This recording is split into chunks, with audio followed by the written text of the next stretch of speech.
Maintenant, pour ce qui est d'importer des images spécifiques, on passe, si ce n'est pas bon, une image dont vous ne détenez pas les droits d'auteur ou dont vous n'avez pas le consentement de l'auteur pour la mettre, si ce n'est pas une affiche de film ou si ce n'est pas une œuvre dérivée ou tout ça. Et vous pouvez l'importer sur Wikimedia Commons. Il y a eu une exception notable qui peut nous toucher aujourd'hui, qui sont les logos. Alors, les logos, eux, il y a un certain droit d'auteur aussi qui s'applique, mais c'est possible d'en importer sur Wikipédia en français directement. Alors, quand vous allez, au lieu de les importer sur Commons, c'est possible d'importer des logos sur Commons, mais ça demande encore une fois certaines techniques ou certaines connaissances qu'ici, on ne va pas développer vu que c'est une introduction, mais vous pouvez les importer sur Wikipédia en français. Puis si jamais, ben, dans les fichiers que vous avez apportés à mettre en ligne aujourd'hui, vous voulez mettre des logos, on pourra vous montrer lors de la partie pratique de l'atelier comment s'y prendre. Mais là, ici, je vais sauter par-dessus. Alors, dernière petite chose avant qu'on se fasse un exemple ensemble. Comment se simplifier fortement la vie? Donc, parce que vous avez vu qu'il y a beaucoup de choses qui sont interdites, puis c'est pas toujours évident de mettre des images ou des fichiers multimédia sur Commons. Donc, comment se simplifier la vie? Ce qu'on a trouvé jusqu'ici, les bénévoles qui voulons que ça fonctionne finalement, faire du savoir libre, c'est que un des événements qu'on peut organiser qui fonctionnent bien sont ce qu'on appelle les tapis rouges. C'est-à-dire que, comme par exemple, comme fait la Cinémathèque québécoise, vous pouvez inviter des artistes ou des personnes qui vont amener avec elles le matériel qu'elles produisent ou leur personne tout court quand c'est des artistes. Puis, vous avez un ou une photographe sur place qui, la personne est consciente des licences libres et accepte de mettre son travail sous licence libre. Vous pouvez rémunérer la photographe ou le photographe en ayant une entente claire avec cette personne-là que toutes les images qu'elle va prendre cette journée-là vont être mises sous licence libre sur Commons. Alors là, ben ça vous évite beaucoup de problèmes. Vous n'aurez pas besoin de contacter tous les artisans et des images ou des fichiers que vous voulez mettre en ligne. Puis, vous allez pouvoir faire des imports de masse comme ça des gens. Alors ça, c'est une des manières de faire qui fait en sorte qu'on peut se faciliter la vie. J'ai cherché Simon, je peux peut-être m'essayer. C'est des projections sur des immeubles, sur des édifices. Au feeling, moi je dirais que oui, parce que les projections en tant que telles sont des œuvres en elles-mêmes. Donc ça demeure une œuvre avec la projection. Un peu, je verrais ça un peu comme l'éclairage de la Tour Eiffel. Donc, c'est surtout, à moins évidemment que vous preniez un panorama de la ville au complet, puis à quelque part dans le coin, il y a un vidéo mapping, ce qui fait que là, ce serait pas l'œuvre représentée en tant que telle, mais par précaution, moi, je dirais oui, c'est protégé. Je dirais oui aussi, c'est la conception. Il y a un concepteur, une conceptrice qui aurait créé les images pour la projection. Donc, oui, à mon avis aussi. D'accord. Alors, merci. Une chance que vous étiez là parce que c'est pas avec moi qu'on aurait eu des informations précises là-dessus. Donc, bon, vous voyez, c'est limité un peu, mais bref, vous allez voir que ça se fait quand même, là. C'est juste qu'il fallait que vous en ayez conscience avant qu'on se lance. Maintenant, juste avant que je vous fasse un exemple ou que je vous montre un exemple, comment s'assurer de la survie des fichiers importés sur Wikimedia Commons? Parce que, comme je vous l'ai dit, importer un fichier, ça se fait relativement bien. Le faire survivre, c'est une autre histoire. Eh bien, c'est la même chose que pour les autres wikis. Donc, comment faire survivre une contribution sur Wikipédia en français ou une contribution sur Wikidata. Donc, mettre dans sa liste de suivi le fichier et aller cocher dans vos préférences de recevoir un courriel. Par exemple, si vous ne voulez pas constamment checker votre liste de suivi sur Wikimedia Commons, allez cocher dans vos préférences de recevoir un courriel quand un fichier de votre liste de suivi est modifié. Lire les messages sur la page de discussion utilisateur. Donc, les personnes qui vont supprimer les images vont souvent vous contacter préalablement pour dire je ne suis pas sûr que cette image-là est légale ou que ça marche. Donc, ils vont vous contacter sur la page de discussion utilisateur. Et encore une fois, il est possible de recevoir un courriel quand on reçoit un message sur sa page de discussion utilisatrice-utilisateur. Puis Puis, en cas de doute, posez des questions au bistrot. Donc, comme par exemple le mapping, comme on vient de discuter ensemble, là, on en a discuté à 3, puis on penche vers, pas sûr, on pense qu'il y a des droits d'auteur, donc il faudrait contacter le ou les auteurs du mapping. Mais sinon, vous auriez pu poser la question sur le bistrot francophone de Commons. Donc, il y a un bistrot, Commons 2.bistro, où là, vous retrouvez des contributrices et des contributeurs qui peuvent répondre éventuellement à vos questions. Alors ici, par exemple, on a photo des anciens sénateurs français. Le 28 janvier, quelqu'un a demandé, il y a des fichiers des anciens sénateurs avec une photo, dans quelles conditions peuvent-elles être importées. Puis là, ben, on lui explique que c'est 70 ans après la mort de l'auteur, etc., etc. Alors, si vous avez une question spécifique, souvent, sur le bistrot, vous allez réussir à obtenir des réponses à vos questions. Puis sinon, vous pouvez toujours me faire signe aussi si ça ne marche pas sur le bistrot. Moi, je vais vous trouver un communiste ou une communiste pour vous dépanner.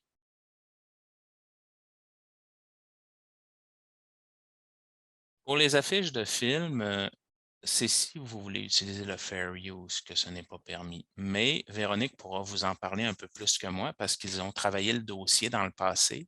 Il y a moyen de les importer sur Wikimedia Commons en ayant le consentement d'un ou des artisans là-dessus. Au niveau de Wikimedia en français, l'enjeu, c'est que les images sont sous une compétence juridique française et non pas canadienne. Ça veut dire qu'une affiche aux États-Unis et en Amérique du Nord est considérée comme un objet commercial qui appartient. Les droits sont naturellement cédés aux distributeurs ou aux diffuseurs, alors qu'en France, une affiche reste la propriété de son créateur. Donc, quand on publie une affiche dans le Wikimedia en français, on tombe naturellement sous cette juridiction-là. Ça veut donc dire que pour pouvoir utiliser les affiches comme on voudrait l'utiliser, il faut libérer ces affiches-là au niveau des droits. Ce que l'on a fait en particulier pour le RDIFQ, qui est le regroupement des distributeurs indépendants de films du Québec, qui avait bien entendu un catalogue avec des affiches de films en français, entre autres. Et quand on a publié les affiches, en fait, on a utilisé un document dont on va vous parler un petit peu plus tard, qui permet d'authentifier la juste utilisation de ces affiches-là. Et comme elles sont considérées comme des objets marketing, elles sont libérées et les droits sont directement attribués aux distributeurs ou aux diffuseurs. Pour ça, il faut utiliser un outil qui est l'OTRS, qui est en fait un outil qui permet de valider la propriété des droits et à partir de ce moment-là, de se défiler, je dirais, de cette exigence où chaque créateur d'affiche devrait être le signataire de la libération. Donc, on est capable de le faire, mais par contre, il faut le faire d'une manière consensuelle, il faut le faire d'une manière groupée aussi. Et dans le cas du ADIFQ, ils ont obtenu l'autorisation de pouvoir continuer à publier les affiches avec la mise à jour de leur catalogue sur Wikicommons et sur Wikidata. Merci beaucoup, Véronique. Merci. Un peu comme Véronique vient de vous le dire, on va vous montrer comment on peut envoyer ce genre de fichier-là de consentement qu'on peut faire signer par les artisans d'un fichier multimédia qu'on veut importer sous licence libre. Alors, ici, nous, on a contacté un photographe qui a pris des images de 2 spectacles qui se sont donnés à Montréal. Puis, la compagnie de production et le photographe sont d'accord pour mettre les images sous licence libre. Alors, à partir de ce moment-là, qu'est-ce qu'on fait pour aller mettre les images sous licence libre? Bien, vous allez sur Wikimedia Commons. Admettons que je vous amène sur la page principale de Wikimedia Commons ici. Vous allez cliquer sur Upload Files ou importer un fichier si vous êtes en français ici. Regardez, moi, je vais aller sélectionner la langue, le français comme ça ici pour avoir l'interface en français. Alors, voilà. Donc, j'ai maintenant l'interface en français. Je vais cliquer sur Importer un fichier comme ça ici. Et quand je clique sur Importer un fichier, là, bon, c'est pas super rapide, mais bon, on l'a. Vous avez un petit rappel là, des différents aspects de l'importation d'un fichier sous licence libre ici qui vous est donné. Alors, vous le lisez très attentivement Et après ça, vous cliquez sur sauter cette étape à l'avenir et vous cliquez sur suivant. Une fois que c'est fait, vous cliquez sur sélectionner les fichiers multimédia à partager. On s'en va chercher nos images. Et là, j'ai ces 3 images-là ici que je vais aller sélectionner et que je vais cliquer sur ouvrir. Alors là, vous voyez que les 3 images se téléchargent ici, se préchargent, si on veut, dans l'outil de chargement des images sur Wikimedia Commons. Alors là, j'ai ces 3 fichiers-là, c'est correct. On me dit que tous les téléversements ont réussi. Je continue comme ça ici. Maintenant, on me dit, ce site vous demande de fournir les informations de droit d'auteur. Alors, ces fichiers sont mon propre travail? Non, ces fichiers ne sont pas mon propre travail. Alors, la source ici, habituellement, ce qu'on marque sur Wikimedia Commons, c'est que c'est un travail personnel. On met le modèle « on » ici, ou « travail personnel », vous pouvez l'écrire comme ça ici. Puis le nom de la personne ici qu'on va mettre, c'est le nom du photographe de ces fichiers-là. Et en l'occurrence, ici, c'est Michel de Silva. Et dans le contact que j'ai eu préalablement avec Michel de Silva, il a demandé si c'était possible de mettre son adresse web, il serait content. Fait que nous, ben, on peut mettre son nom, puis on peut mettre suivi de son adresse web. Ça ne nous coûte pas plus cher, puis ça pourrait le rendre plus heureux. Alors, ce n'est pas une grosse demande qu'il nous a faite, excessive. Alors, on l'a mis ici. Parenthèse, sachez que les watermarks, si vous en mettez sur vos images, seront éventuellement retirés vu que c'est des images sous licence libre qu'on peut modifier à notre guise. Donc, si vous mettez des auteurs sur l'image directement, probablement qu'un communiste ou une communiste va les retirer et re-uploader l'image sans watermark. En français, watermark, c'est quoi? C'est Filigrane. Filigrane, ouais. filigrane, ok, merci. Alors ensuite, vous sélectionnez la licence sur laquelle vous voulez le mettre. Moi, en général, quand je demande les droits à un photographe, je m'arrange pour mettre la licence libre la plus restrictive, c'est-à-dire CC BY SA. Donc, les personnes qui veulent réutiliser l'image doivent citer l'auteur et doivent republier l'image sous une licence compatible. Alors, j'ai sélectionné ici, par défaut, j'ai laissé la Creative Commons 4.0. Et là, je clique sur « Suivant » par la suite. Maintenant, vous allez avoir les données qu'il faut entrer pour décrire l'image. Alors, souvent, les images que vous allez importer, vous allez avoir des noms un peu IMG avec des numéros et tout ça. Ça, on ne veut pas laisser ça parce que ça va être éventuellement le nom de l'image sur Commons. Donc ici, j'avais marqué à la place « Spectacle, intersection ». Puis là, je vais donner un titre suffisamment long pour être descriptif, mais pas trop long non plus pour être barbant ou tannant. Donc, spectacle intersection à la chapelle, comme ça ici. Alors là, c'est très général. Ça ne nous dit pas que c'est la chapelle à Montréal et tout ça, mais ça, ce que je peux faire, je peux aller l'écrire ici dans la description. Alors, je peux marquer ici « Image du spectacle intersection donné au théâtre La Chapelle ». Alors, on voit qu'il y a un article wiki sur le théâtre La Chapelle ici. Ce que je peux faire, c'est que je peux mettre un lien là. Ça, c'est une technicalité. Là. Vous n'êtes pas obligé de retenir ceci. Ça, c'est des choses qu'on peut ajouter par la suite. Là. Mais je vais mettre un petit lien vers l'article wiki du théâtre La Chapelle, comme ça, ici dans la description. Ensuite, j'ai la date de l'image. L'image a été prise le 2 avril 2019 avec l'heure. Ça, c'est tiré automatiquement dans les données du fichier image.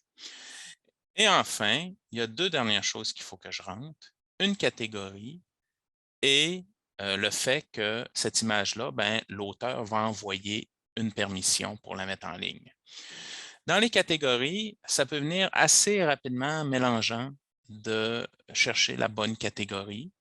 Alors moi, ce que je vous conseille, c'est d'en mettre une, parce que quand on ne met pas de catégorie, votre fichier va se retrouver dans une catégorie qui dit qu'il n'a pas de catégorie, et là, il va soulever l'attention. Et on ne veut pas soulever l'attention de la communauté sur Commons.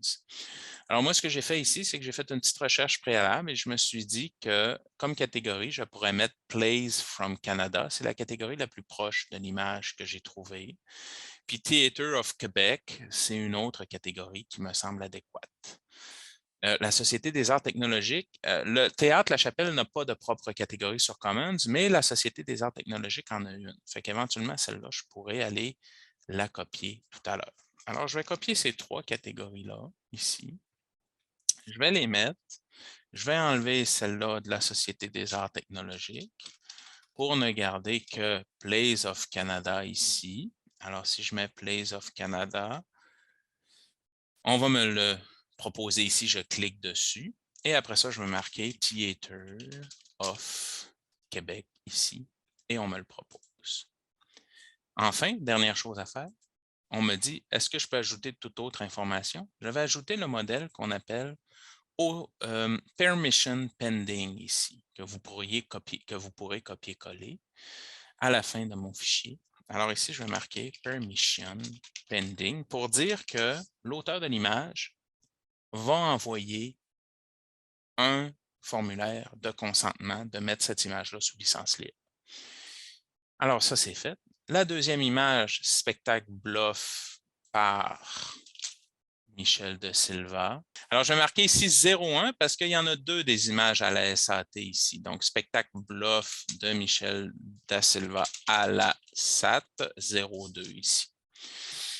Alors, je vais marquer ici image du spectacle Bluff à la société. Bon, là, je vais marquer à la SAT, puis je pourrai corriger plus tard. Hein. C'est un wiki, donc on peut toujours pelleter la job pour plus tard. Excuse-moi, Simon. Oui. Pelleter la job pour plus tard, c'est vrai pour tout ce qui est description et les champs. Le titre du fichier, Ah non, oui.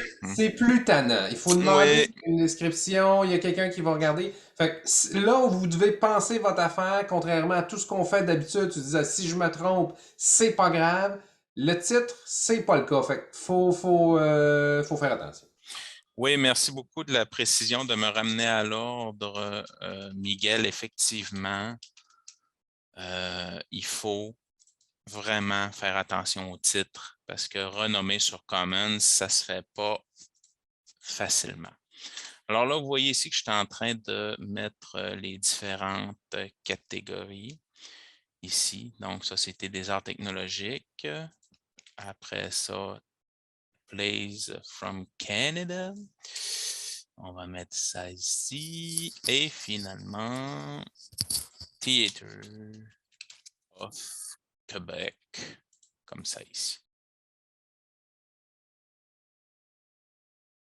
C'est normal parce que de toute façon, les 2 points, c'est une mauvaise pratique de mettre des 2 points pour un autre fichier. Je vais vous expliquer pourquoi. Parce que sous le système d'exploitation Windows, qui est quand même communément utilisé, ne supporte pas les 2 points dans un autre fichier. Donc, quoi faire? Jamais utiliser ça.